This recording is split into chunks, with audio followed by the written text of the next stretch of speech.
तो बच्चों, आज हम पढ़ेंगे कवि सर्वेश्वर दयाल सक्सेना द्वारा रचित कविता लीक पर वे चले। बच्चों, प्रस्तुत जो कविता है इसमें कवि ये चाह रहे हैं कि हमें अब मुसीबतों से, परेशानियों से घबराना नहीं चाहिए। उन मुसीबतों से निकलते हुए अपने रास्ते स्वयं बनाने चाहिए। परिश्रम करते हुए अपनी सफलता की कहानी को स्वयं लिखना चाहिए। और लीक पर तो वे लोग चलते हैं। लीक का अर्थ होता है पुरानी परंपराएं। पुरानी परंपराओं पर तो वे लोग चलते हैं जिनकी हौसले बुलंद नहीं होते, जो सिर्फ सुनी हुई अवधारणाओं के आधार पर आगे बढ़ना चाहते हैं। परंतु ऐसा नहीं हो सकता। अगर हमें दूसरों की ही पदचिन्हों पर चलेंगे तो हमारे अपने पैरों की छाप, हमारी अपनी सफलता की कहानियाँ कहाँ लिखी जाएंगी। इसी कारण कवि सर्वेश्वर दयाल सक्सेना कहते हैं कि हमें अपनी सफलता की कहानियाँ खुद लिखनी है।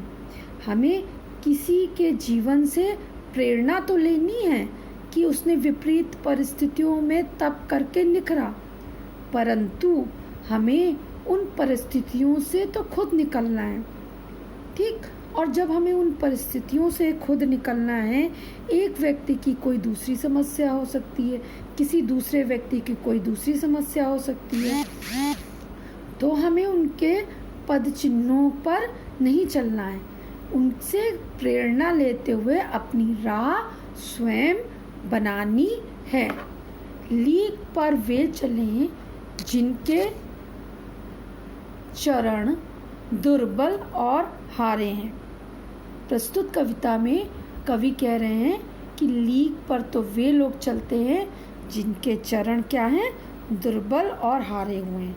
पुरानी परंपराओं, पुरानी जो रूढ़िवादी जातियाँ, विरोधी ताकतें हैं, इन पर तो वे लोग चलते हैं जिनके चरण मतलब पैर जो कमज़ोर हो चुके हैं, दुर्बल हैं और जो हार चुके हैं। हमें तो हमारी यात्रा से बने ऐसे अनिर्मित पंथ प्यारे हैं। हमें हमारी यात्राओं से बने ऐसे अनिर्मित पंथ जो पहले से नहीं बनाए, जो हमने चल करके ही बनाए हैं, हमें तो ऐसे अनिर्मित पंथ प्यारे हैं। साक्षी हो राह रोके खड़े, और हमारी सफलता की कहानियों के कौन साक्षी हो? जो राह रोके मुसीबतें, समस्याएं खड़ी हुई हैं, वो हमारी सफलता की कहानियाँ सुनाएं। वो मुसीबतें भले ही पीले पास के झुरमुट कि उनमें गा रही है जो हवा। जो हवाएं पीले बांस के जैसे झुरमुट बने हुए, जिस तरह से हवा अपना रास्ता बना लेती है, तो कितनी भी बड़ी समस्याएं आ जाएं, वो बांस के झुरमुट की तरह क्यों ना कठिन हो, लेकिन जिस तरह से हवा अपना रास्ता बना लेती है, उसी तरह से हमें भी